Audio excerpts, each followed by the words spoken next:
Here is the 2024 Toyota Sienna in wind chill pearl. This is the limited trim.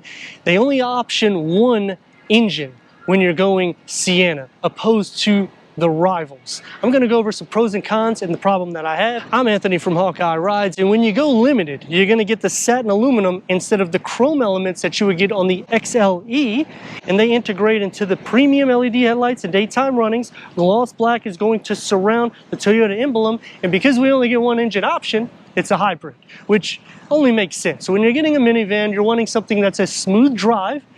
It looks the same as a Lexus, which we don't receive in North America, and you're wanting great MPGs. The front is going to get the enlarged grille with the gloss gray, satin aluminum surrounding the LED fog lights, and over 6 inches of clearance, so keeping the butter smooth suspension and being able to go over speed bumps. Because let's face it, when you're getting a minivan, you're using this for a practical day in and day out use. Underneath the hood is a 2.5 liter inline 4-cylinder producing 245 horsepower and 176 pound-feet of torque paired to an eCVT transmission, achieving 36 mpgs for the city, 36 mpgs for the highway, which is the best in class when you're thinking about Chrysler, Hyundai, or Honda.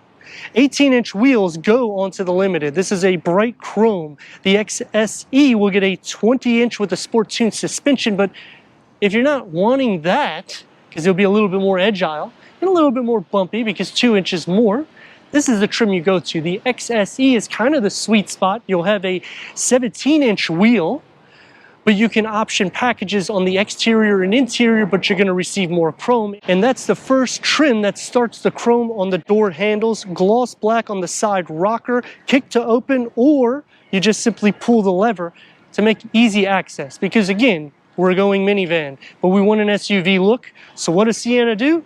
The rear window is more polished off.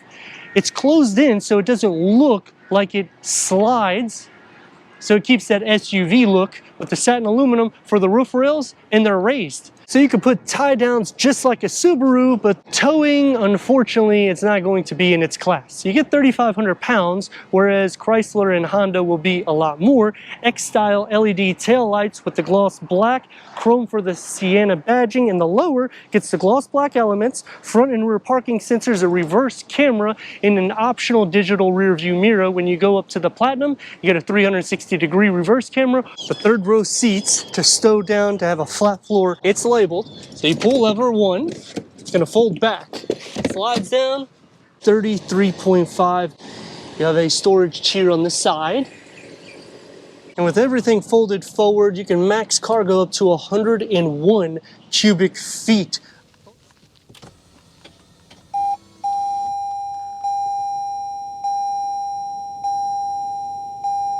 Ten-way power seat adjustment for the driver, 4-way power seat adjustment for the passenger, heated, ventilated front seats, memory for the driver. Headroom and leg room.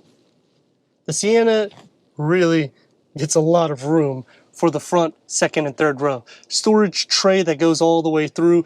Wireless charger, that's an option for all trims. USBs, you have a total of 7. 9-inch infotainment screen. We have navigation, Apple CarPlay, Android Auto, Sirius XM, AM, FM, streaming, Bluetooth audio. Put it into reverse and we get the trajectory that will expand. And you can change different camera layouts to make it easier for the reversing. Tri-climate control is standard. Bump it up to the XLE and you'll get a quad climate control. The key fob for the Sienna. Gloss black elements are going to surround. You have a little storage tray and plenty of cup holders on the top. Open this up, it's a deep storage pocket with some more USB, and you get the armrest that's going to be more soft on the side with a large pass-through that offers a 12-volt charger. And because this is the Limited, we get the gauge cluster. It starts as a 4.2 that goes through an array of information for the driver. Heads-up display is only on the Platinum tier, 12 speakers through JBL. Leather-wrapped steering wheel, it's multi-function. And you get another storage tray here. Auto-dimming rear view mirror starts as an option on the LE with a moonroof. And the door panel is going to start with some soft materials, one touch up and down for all the windows, and 2 tiers of storage. For the second row headroom, and of course, these captain seats recline. Just find the lever, there it is.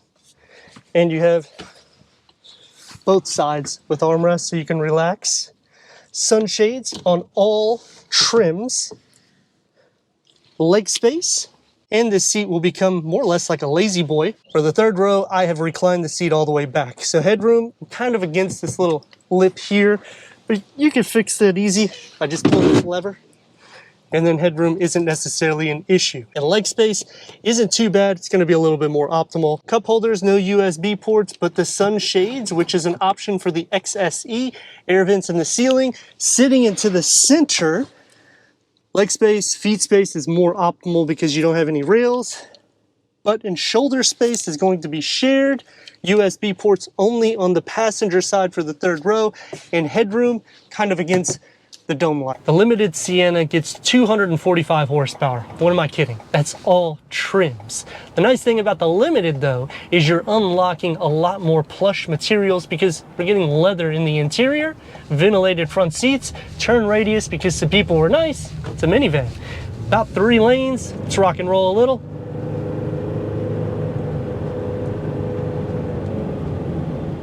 The engine will filter in, but for the most part, you're not going to hear it. And it gives you that Lexus vibe on the exterior because of the enlarged grille. And even in the interior, when you're going limited trim or you're optioning the captain seats, they recline, which makes it feel like a lazy boy. Just needs a bigger TV. That's going to take me to some pros and cons, and starting off with my pros, this is the best in class for storage capacity. Cup and bottle holders, you're getting plenty of charging ports. When you go down trims, you can still option features, but then on the con, you can't fold the seats flush for the second row. You can't twist the seats. Towing maxes at 3,500 pounds. There's only one power option for all trims. ECVT transmission, which I'm all right with, but I can see some people saying, well, I'm not a big fan of that. And the big problem that I have with the limited trim is you're still getting a standard 9-inch. You do have to option features in which, when you go platinum tier, you still have to do the same thing. I like that you can a la carte it. I just wish that when you go to different trims, the options start becoming standard amenities, because the price does change and it will increase significantly depending on trims that you are getting. When you're thinking about comparable competition like the Pacifica or the Odyssey, you can do a few more features in the interior. You can do a stow. It doesn't have as much hard materials found throughout the interior of the cabin.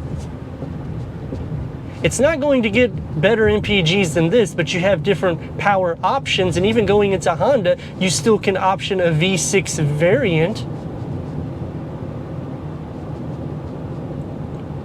No longer getting a vacuum, but with Honda, you're starting to get more tier-based.